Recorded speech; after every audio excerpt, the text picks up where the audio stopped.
Depuis que je joue aux jeux vidéo, j'ai essayé une centaine de différents crosshairs. Et je peux vous dire que certains ont un impact assez énorme sur votre gameplay. Dans cette vidéo, je vais vous présenter plusieurs crosshairs qui, selon moi, sont les meilleurs à utiliser dans The Finals et qui pourront vous aider d'une certaine manière à mieux jouer. Mais restez bien jusqu'à la fin car je vais vous montrer comment créer l'un des crosshairs les plus sous-cotés du jeu et qui est déjà utilisé par pas mal de joueurs pros. Mais avant de vous présenter les meilleurs crosshairs, il faut que je vous parle de quelque chose d'important. À l'heure actuelle, il y a 3 façons d'afficher son crosshair à l'écran. Il y a le crosshair natif, qui fait directement partie du jeu et qui est même intégré au moteur graphique de celui-ci, c'est-à-dire qu'il est directement incorporé dans l'interface utilisateur, le HUD, ce qui signifie que le moteur graphique calcule en temps réel sa position, sa taille et même sa dynamique en fonction de vos actions. Par exemple, dans certaines configurations, le crosshair peut s'élargir lors de vos déplacements, ou lorsque vous tirez, indiquant ainsi une dispersion accrue des balles. Je vais pas rentrer plus dans les détails car ça va vous saouler, mais en tout cas c'est le système d'affichage natif présent dans le jeu qui est très souvent le plus utilisé. En parallèle, il existe également des solutions de crosshair tiers proposées via des logiciels externes. Je vais prendre l'exemple de Crosshair X, qui est un logiciel qui propose donc une multitude de crosshairs externes à ceux de votre jeu. Et une application qui fonctionne en injectant une surimpression graphique par-dessus l'image générée par le jeu. Ce mode d'affichage offre une flexibilité supplémentaire car il vous permet de choisir des designs ultra personnalisés, d'ajuster les couleurs, la transparence et même des formes que vous n'avez jamais vues auparavant, sans toucher aux options du jeu qui sont parfois limitées. Toutefois, ça peut représenter quelques problèmes, car comme je vous l'ai dit, c'est un logiciel externe et qui n'est donc pas lié au moteur du jeu, à savoir ici de The Finals.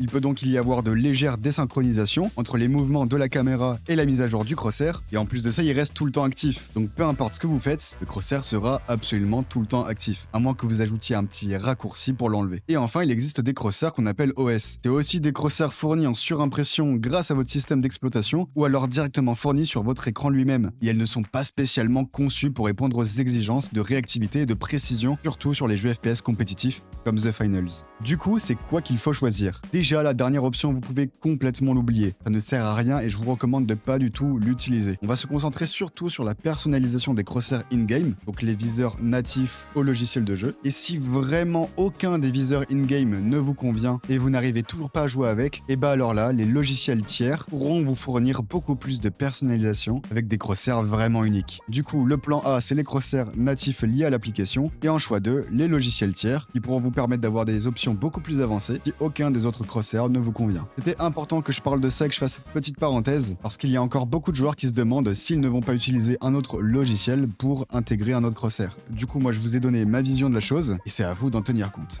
Ok, on va donc commencer par créer son crosshair. La première chose qu'il faut prendre en compte, c'est la taille. Quelle taille de crosshair choisir? Un petit crosshair, un moyen, un grand? Quelle est la meilleure taille à choisir pour être efficace in-game? Car on l'oublie trop, mais la taille du crosshair joue un rôle fondamental dans la façon dont votre cerveau perçoit et traite les informations visuelles. Selon des études en ergonomie cognitive, la reconnaissance des formes et des repères visuels est essentielle pour optimiser les temps de réaction dans les environnements à haute intensité, et comme The Finals. Imaginons que je veuille choisir un crosshair de taille petit. Grâce à cela, on va avoir une précision accrue, surtout pour les tirs à longue distance. Notre vision sera moins obstruée, nous offrant donc une meilleure lecture de l'environnement et favorisant la concentration sur une zone spécifique de l'écran et réduisant la charge cognitive. Par contre, il sera moins visible dans les combats rapides et peut être difficile à suivre en cas de mouvement brusque. Par ailleurs, il demandera plus de concentration pour être bien repéré, ce qui peut fatiguer l'œil sur des sessions longues. Un crosshair petit est donc idéal pour les joueurs très précis et qui jouent idéalement des duels à longue distance. A l'inverse, si on choisir un crosshair assez grand, il sera très visible, même avec beaucoup de combats, permet un repérage rapide et instinctif de la zone de tir et réduit le stress cognitif en facilitant la fixation du regard sur le centre de l'écran. Par contre, il peut masquer des éléments essentiels de l'environnement, perception de l'ennemi et des mouvements subtils, moins adaptés aux tirs de précision, mais par contre il vous permettra d'aller plus vite. Et il peut même devenir distrayant s'il est trop imposant.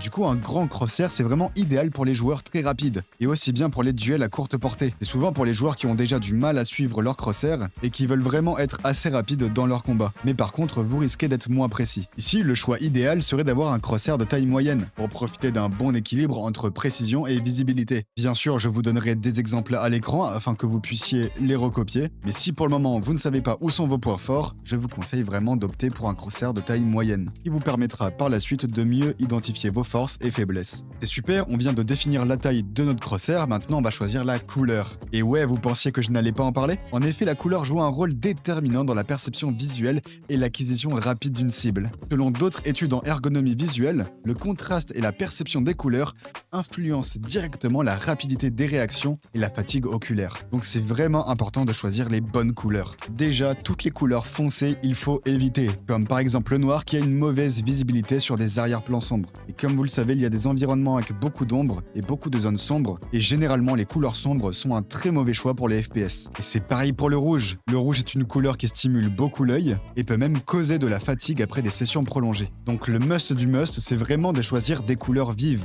comme le jaune, le cyan, le violet ou le vert. Ça vous permettra d'avoir une excellente visibilité sur la majorité des environnements sans être agressif pour l'œil. Et j'aurai quand même un petit penchant pour le vert, que je classerai en première place pour le choix des couleurs, et que c'est même la couleur la mieux perçue par l'œil humain.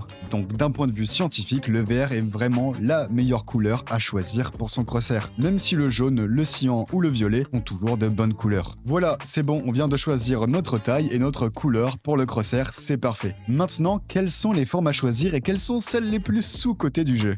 On va commencer avec le crosshair le plus classique, celui que vous connaissez tous, le crosshair en forme de croix. Et ouais, c'est la forme la plus populaire dans le monde, la plus utilisée parmi les joueurs pros. Elle est composée de 4 barres qui encadrent le centre de votre écran et elle offre plusieurs points de repère pour viser. Le crosshair en forme de croix offre une excellente visibilité et un centrage naturel, car la croix, comme je l'ai dit, elle encadre la cible sans la masquer complètement et elle permet de bien aligner les tirs grâce aux espaces entre les barres. De plus, c'est efficace en courte, moyenne et longue portée, donc c'est vraiment super pour ce qui est du tracking, du flicking ou n'importe quoi d'autre. Ce genre de crosshair en forme de croix aide vraiment bien à positionner le viseur au niveau de la tête avant même de tirer. Cependant, ce n'est peut-être pas le meilleur crosshair pour d'autres armes. Je pense notamment à différents fusils à pompe ou même les armes comme le lance-flamme qui auraient un style de crosshair un peu plus adapté. D'ailleurs, il existe une variante du crosshair en croix disponible sur The Finals et c'est le crosshair en T. Si vous trouvez que la croix classique vous encombre un peu trop, il existe une version optimisée qui enlève la barre supérieure. Le design popularisé par certains joueurs compétitifs permet d'améliorer la visibilité tout en conservant l'essentiel des avantages de la croix. En enlevant une barre, ça vous offre, comme je l'ai dit, une meilleure visibilité et ça favorise aussi un meilleur contrôle du recul, parce que l'absence de la barre du haut aide à mieux visualiser la montée du recul et ajuster les rafales plus efficacement. Donc au final, ça nous encourage à avoir un meilleur placement du viseur. Par contre, vous perdez votre repère pour les flics verticaux. Imaginons que vous devez faire un flic vers le haut assez rapidement, le fait de ne plus avoir la barre supérieure risque de vous déstabiliser et de vous faire perdre ce repère si important. Donc si vous recherchez un crosshair polyvalent stable et classique,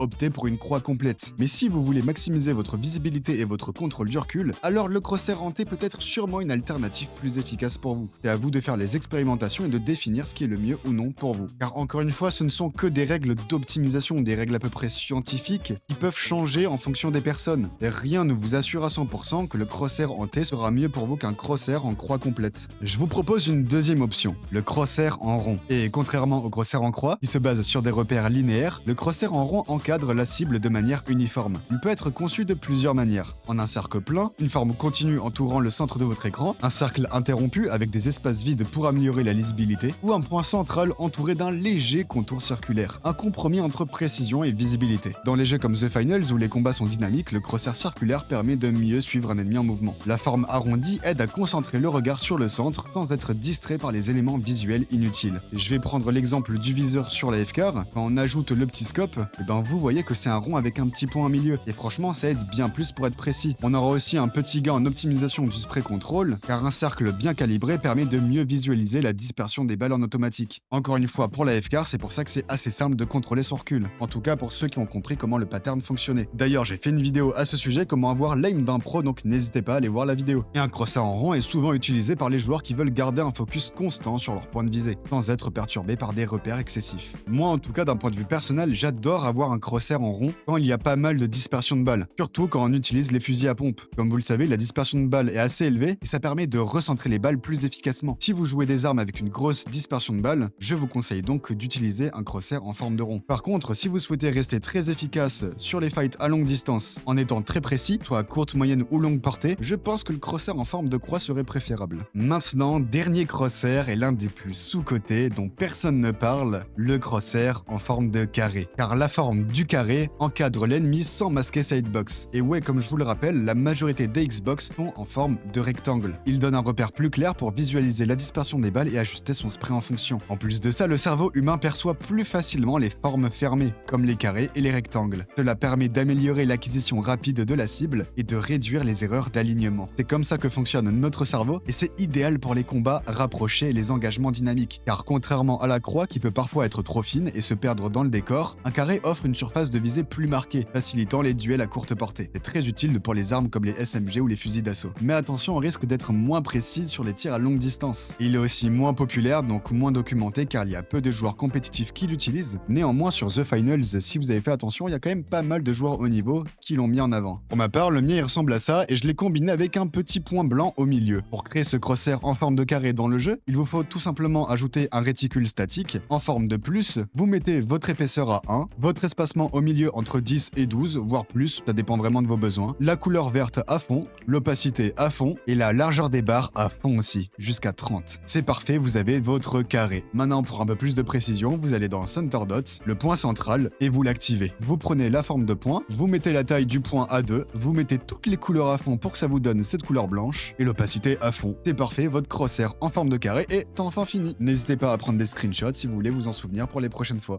Mais qu'est-ce qu'il faut retenir de tout cela? Car comme on vient de le voir, le choix du crosshair est bien plus qu'une simple question d'esthétique. Il faut absolument tout prendre en compte, de la couleur jusqu'à la forme. Et peu importe votre choix, l'important est d'adapter la taille, la couleur et l'épaisseur en fonction de votre style de jeu. Et peut-être que le premier ne sera pas le bon, peut-être que le second non plus. Mais le principal, c'est de tester et ajuster au fur et à mesure du temps et de trouver le crosshair qui vous permet d'être le plus précis et réactif. Ça passera par votre feeling et toute la base de connaissances que vous avez acquérie avec cette vidéo. En tout cas, si celle-ci vous a aidé, n'hésitez pas à la liker, à commenter et surtout à vous abonner pour faire grandir la communauté The Finals. J'ai beaucoup de projets à venir, donc n'hésitez pas à me donner du soutien. D'ailleurs, je suis en live quasiment tous les jours sur ma chaîne Twitch et Telco TV. J'essaye de choper le partenaire là-bas, donc chaque vue est ultra important pour moi. Merci beaucoup à tous les francophones et anglophones qui me soutiendront et je veux vraiment faire briller ce jeu, donc merci beaucoup à tous encore une fois. Allez, pour moi en tout cas, c'était un plaisir de faire cette vidéo et on se dit à la prochaine pour de nouvelles aventures sur The Finals. C'était Telco, ciao ciao.